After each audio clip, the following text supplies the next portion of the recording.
Ini anak yang ada di Jakarta Barat, Pak Menteri. Beliau ini punya, saya sebut penyakit cerebral palsy kalau saya tidak salah itu. Ini terkait lumpuh otak, gitu, saraf, otot dan lain sebagainya, Pak.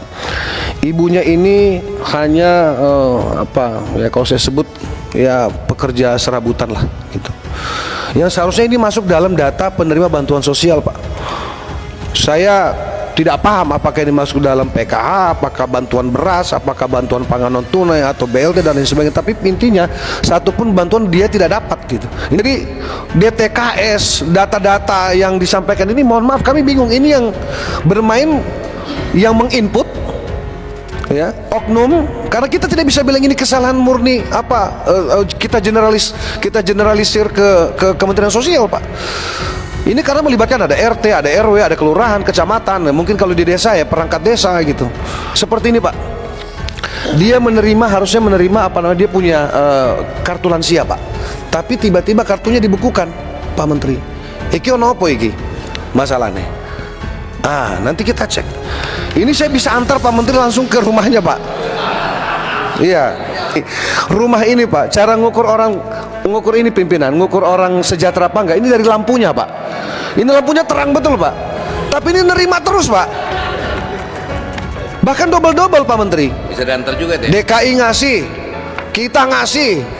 Ini terakhir, Pak. Ini, Pak, coba lihat pimpinan rumahnya, Pak. Apalagi yang terbaru, yang viral ini, Pak, yang 13 orang satu rumah itu, Pak. Itu kebetulan di Jakarta kan, Pak. Coba di mana? Di mana kita ini, Pak? Kita punya hati ini, Pak. Kita bicara hari ini data terpadu. Data yang mana? Datanya siapa? Ini loh di depan mata kita nih loh, Pak.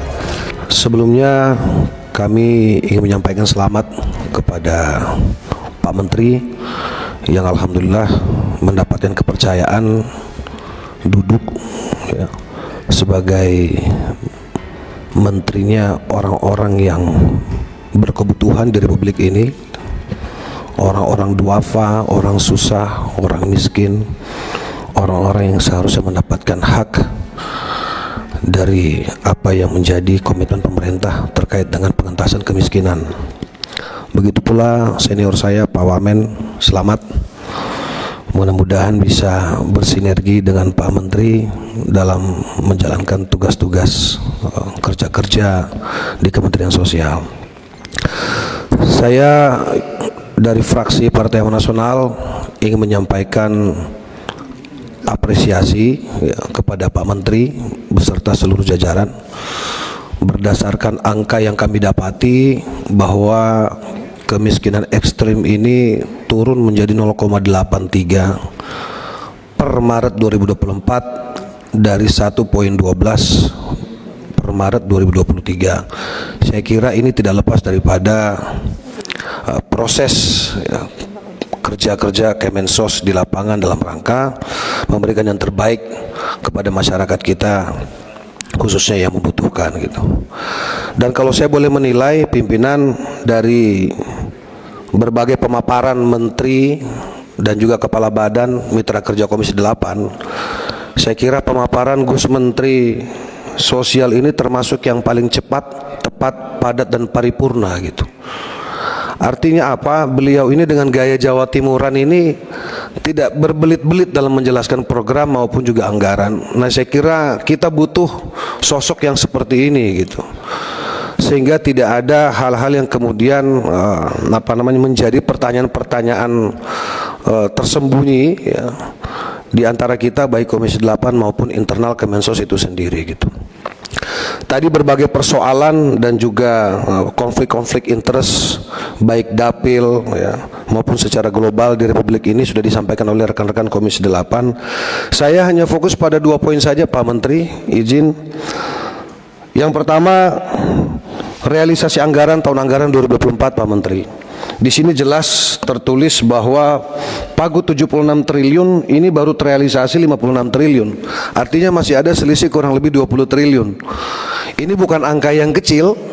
Saya ingin menguatkan saja tadi apa yang disampaikan oleh Ibu Sri, kalau saya tidak keliru, dari Nasdem, Ibu Sri Wulan,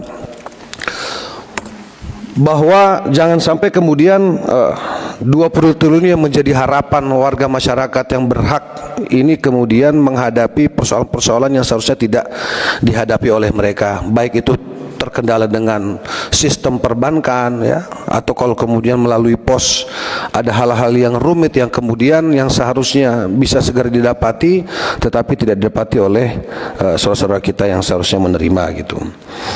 Ini perlu perhatian khusus Pak Menteri karena tinggal kurang lebih 1 bulan ya, sekarang sudah tanggal 12 kalau saya tidak keliru, artinya ini paling lambat 20 Desember sudah harus selesai gitu. Jadi jangan sampai nanti di lapangan ada lagi persoalan-persoalan yang seharusnya tidak perlu terjadi terkait dengan realisasi anggaran itu sendiri. Yang kedua Pak Menteri, izin pimpinan saya langsung saja karena tadi pimpinan sudah menyampaikan tidak usah berbasa-basi karena banyak sekali yang saya kira kurang lebih template persoalannya mengenai data, verifikasi, validasi dan lain sebagainya. Ini di dapil saya Pak Menteri. Ini ada foto saya, jangan lihat foto saya, ini ada di sebelah saya Pak. Ini anak yang ada di Jakarta Barat Pak Menteri. Beliau ini punya saya sebut penyakit cerebral palsy kalau saya tidak salah itu. Ini terkait lumpuh otak, gitu kan, saraf otot dan lain sebagainya Pak. Ibunya ini hanya ya kalau saya sebut ya pekerja serabutan lah gitu. Yang seharusnya ini masuk dalam data penerima bantuan sosial Pak. Saya tidak paham apakah ini masuk dalam PKH, apakah bantuan beras, apakah bantuan pangan non tunai atau BLT dan lain sebagainya. Tapi intinya satupun bantuan dia tidak dapat gitu. Ini di dapil saya Pak Menteri. Nah tadi saya menguatkan yang Pak Husni sampaikan tadi. Mudah-mudahan Pak Husni nggak nunjukin foto karena kalau Pak Husni nunjukin foto bahan saya habis Pak. Gitu. Nah kebetulan kami bawa gambarnya Pak.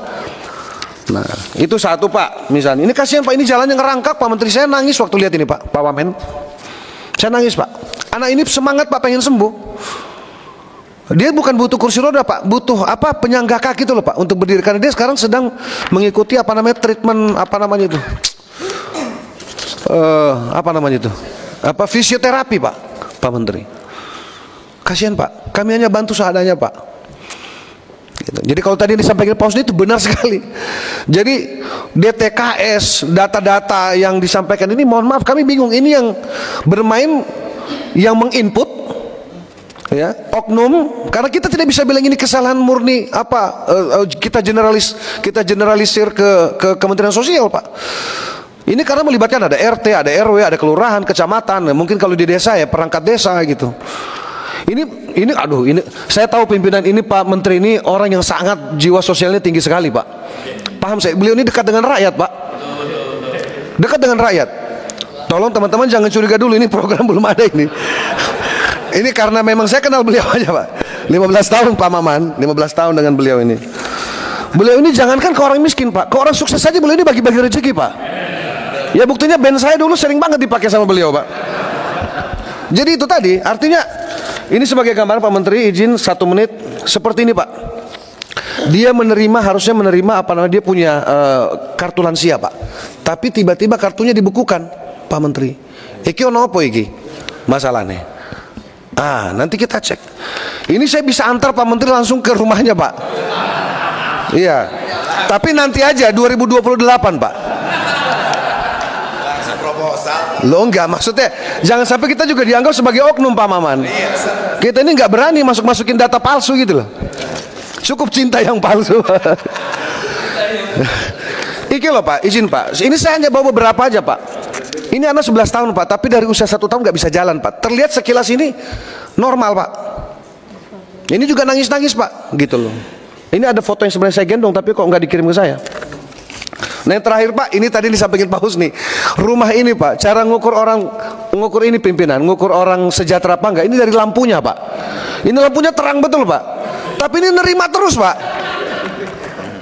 Bahkan double-double Pak Menteri. Bisa diantar juga deh. DKI ngasih, kita ngasih, hampir semua ini Pak. Tapi saya mau tutup namanya, saya nggak enak nanti disangka ini. Tapi nanti saya laporkan ke Pak Menteri lah kira-kira, atau misal direktur yang terkait lah. Nah artinya Pak, ini terakhir Pak. Ini Pak coba lihat pimpinan rumahnya Pak. Apalagi yang terbaru yang viral ini Pak, yang 13 orang satu rumah itu Pak. Itu kebetulan di Jakarta kan Pak. Coba di mana? Di mana kita ini Pak? Kita punya hati ini Pak. Kita bicara hari ini data terpadu. Data yang mana? Datanya siapa? Ini loh di depan mata kita nih loh Pak. Tadi Pak Menteri bicara tentang anak jalanan. Mohon maaf, Jakarta ini di jalan masih banyak. Itu harus kemana anak-anak itu gitu? Ada yang penjual bunga pimpinan, ya kan? Jual tisu, malah kadang-kadang masak. Nah kalau kemudian ini merupakan apa namanya bagian daripada modus yang mengarah pada eksploitasi anak, ini Kementerian Sosial punya tanggung jawab moral Pak untuk berkoordinasi dengan, saya nggak tahu apakah pemerintah DKI misalnya, pemerintah daerah, dalam hal ini Satpol PP selaku penegak perda dan seterusnya. Tapi tidak mungkinlah kita ini ngajarin Pak Gus Ipul ini berenang, orang beliau ini sudah betul-betul berada di garis rakyat gitu loh, didampingi dengan Pak Wamen yang aktivis sosial. Saya kira ini pasangan yang paling komplit di kementeriannya Pak Prabowo ini Pak. Ditunjang lagi dengan kerja-kerja para sekjen dan dirjen dan turunannya. Mudah-mudahan Kementerian Sosial ke depan semakin kuat gitu. Nah oleh itu Pak Menteri, pimpinan, sebagai penutup sekali lagi kami ingin menyampaikan terima kasih. Tentu Pak Menteri ini yang ada di kepalanya banyak sekali hal-hal yang harus diselesaikan Pak. Pada prinsipnya kami dari Partai Amanat Nasional siap berkolaborasi Gusmen, seperti yang dulu saya selalu siap Pak. Ya.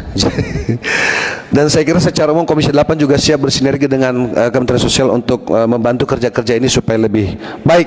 Saya kira itu saja. Terima kasih banyak pimpinan. Wallahu muwaffiq ila aqwamit thoriq. Assalamualaikum warahmatullahi wabarakatuh. Luar biasa nih. Waduh. Tambah sebuah lagu.